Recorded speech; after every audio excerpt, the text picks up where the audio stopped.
Baghdad کی ایک مسجد میں ایک نوجوان داخل ہوا تو ایسے کہنے لگا کل میرا ارادہ ہے کہ فلاں جگہ جا کے کام کروں گا، فلاں جگہ جا کے کام کروں گا۔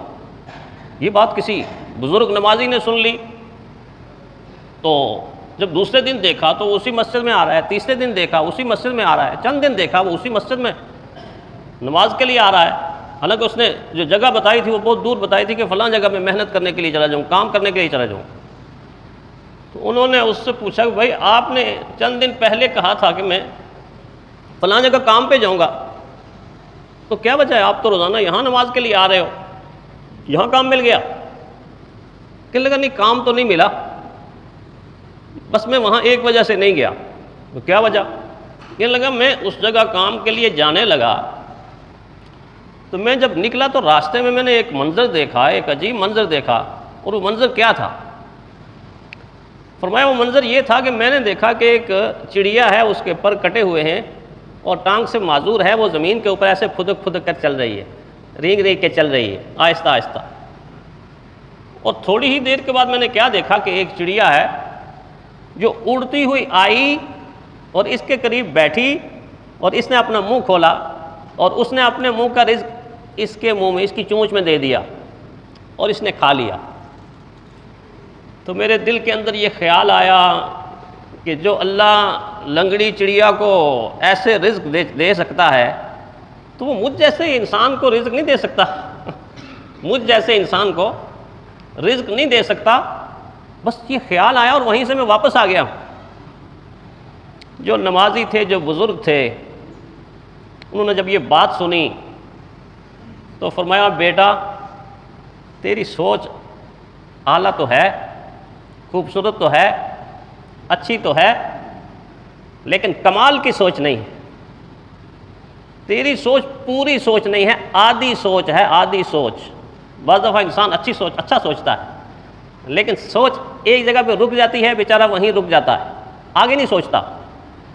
دنیا میں نیوٹن نے سوچا نا، نیوٹن نے سوچا لیکن آدھا سوچا۔ اگر نیوٹن پورا سوچ لیتا تو آج نیوٹن کا نام مسلمان سائنسدانوں میں شامل ہوتا، مسلمان سائنسدانوں میں شامل ہوتا۔ نیوٹن نے اتنا تو سوچا کہ درخت سے گرنے والا پھل گرا ہے تو نیچے کیوں آ گیا ہے، سارا خلا ہے، دائیں کو چلا جاتا، بائیں کو چلا جاتا، ادھر کو چلا جاتا، ادھر کو چلا جاتا، اوپر بھی خالی جگہ اوپر کو چلا جاتا، یہ اس کو کیا مصیبت پڑی، یہ ٹوٹا ہے تو نیچے زمین پر آ گیا، کیا وجہ کیا ہے، ماحول تو سارا ایک ہے، یہ نیچے کیوں آ گیا؟ سوچا۔ سوچنے کے بعد جب اس سوچ پہ تحقیق کی تو دنیا کو ایک راز، قدرت کا راز آشکارا کر کے دے گیا کہ جس دھرتی پر تم رہتے ہو اس دھرتی میں ایک کشش ہے، ایک طاقت ہے جو بلندی سے چیزوں کو اپنی طرف کھینچ لیتی ہے، وہ بھی ایک حد تک ہے، اس حد کو کراس کر جائیں تو یہ طاقت ختم ہو جاتی ہے۔ ایک حد تک ایک طاقت ہے، بلندی پہ چیز ہوتی ہے تو زمین کی کشش اس کو کھینچ کے اپنی طرف لے آتی ہے۔ تو یہ راز دنیا کو کس نے دیا؟ نیوٹن نے دیا، لیکن سوچ یہاں پہ رک گئی، سوچ یہاں پہ رک گئی۔ 2 قدم سوچ آگے بڑھ جاتی نا، کہ جب میں نے یہ دریافت کر لیا ہے کہ زمین کے اندر وہ ایک طاقت ہے جو چیزوں کو کھینچتی ہے، تو میں اتنا تو آگے سوچ لوں کہ وہ طاقت زمین کے اندر رکھی کس نے ہے، رکھی کس نے ہے۔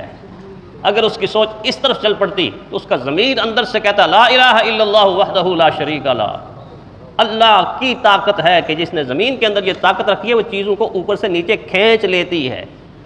تو نیوٹن کی سوچ اعلیٰ تو ہے کہ دنیا کو ایک راز مل گیا، آج تک ہم سلیبس میں پڑھتے ہیں، کتابوں میں پڑھتے ہیں، لیکن آدھی سوچ تھی۔ اسی طرح اس بزرگ نمازی نے کہا بیٹا تو نے سوچا تو صحیح، بڑی اعلیٰ سوچ ہے تیری کہ تو نے یہ سوچا کہ جو اللہ، جو خالق، جو رب اس لنگڑی چڑیا کو رزق دے سکتا ہے وہ مجھے کیوں نہیں دے سکتا، اور تو کام کرنے سے واپس آ گیا۔ فرمایا اس سے ایک قدم آگے کیوں نہیں بڑھا، اس سے ایک قدم آگے کیوں نہیں بڑھا کہ تو نے اس لنگڑی چڑیا کو دیکھ لیا، اس پرواز کرتی ہوئی چڑیا کو کیوں نہیں دیکھا، اس پروں والی چڑیا کو کیوں نہیں دیکھا، اس اڑتی چڑیا کو کیوں نہیں دیکھا؟ تو لنگڑی چڑیا بننے پہ آمادہ ہو گیا، اڑنے والی چڑیا بننے پر آمادہ کیوں نہیں ہوا؟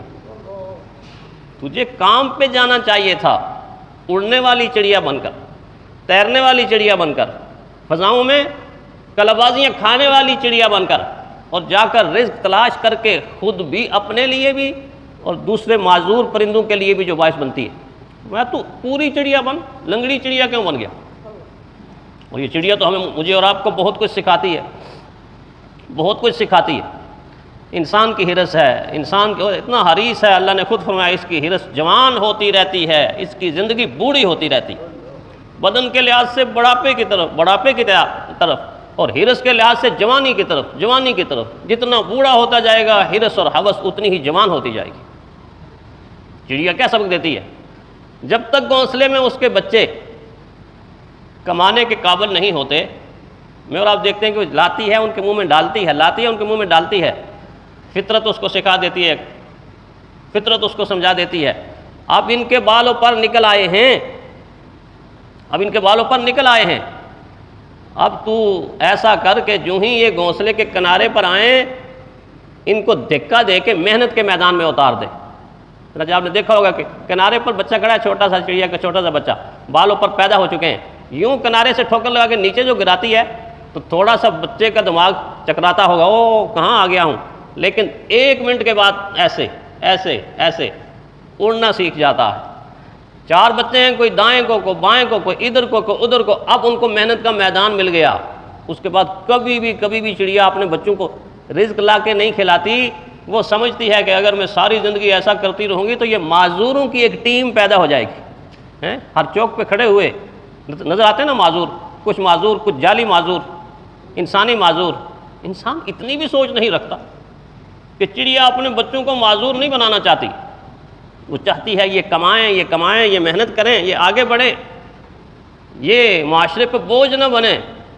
انسان بوجھ بن جاتا ہے، ہلتا نہیں ہے۔ ایسی ہڈ حرامی بعض انسانوں کی زندگی میں رچی بسی ہوتی ہے کہ ہاتھ ہلانے تک وہ نہیں کرتے، پسند نہیں کرتے۔ ایک ملازم نے ایک دفعہ مجھے بتایا کہ ایسا میں باہر کام کر رہا تھا، بیگم صاحبہ کے سامنے کھانا لگایا، سارا کچھ لگا کے باہر دور کام کر رہا تھا، تو تھوڑی دیر کے بعد مجھے آواز آئی، بھائی اندر آؤ۔ تو کافی دور میں کام کر رہا تھا، گھر کا ہی کام کر رہا تھا، تو وہاں سے جب میں اندر آیا، میں نے کہا کوئی ضروری کام ہوگا، کوئی چیز رہ گئی ہوگی۔ تو جب میں قریب آ کے پوچھا کہ باجی کیا حکم ہے، تو باجی نے فرمایا یہ چمچ جو ہے نا یہ مجھے اٹھا کے دے دو۔ مطلب اگر وہ ہاتھ لمبا کر لیتی، تھوڑا سا ہاتھ آگے بڑھ کے لے لیتی تو خود بھی لے سکتی تھی، لیکن چمچ اٹھانے کے لیے دور سے ملازم کو آواز، بھائی اندر آ جاؤ، ضروری کام ہے۔ اب ضروری کام کیا ہے باجی؟ یہ ذرا چمچ اٹھا کے مجھے دے دینا۔ تو میں مسکرا پڑا، میں ہنس پڑا، میں نے کہا شکر کر باجی نے یہ نہیں کہا کہ اس کھانے کو لقمہ بنا کے چمچ کے ساتھ میرے منہ میں ڈال دو، اتنی بھی ہمت نہیں۔ یعنی اتنی سستی، اتنی کاہلی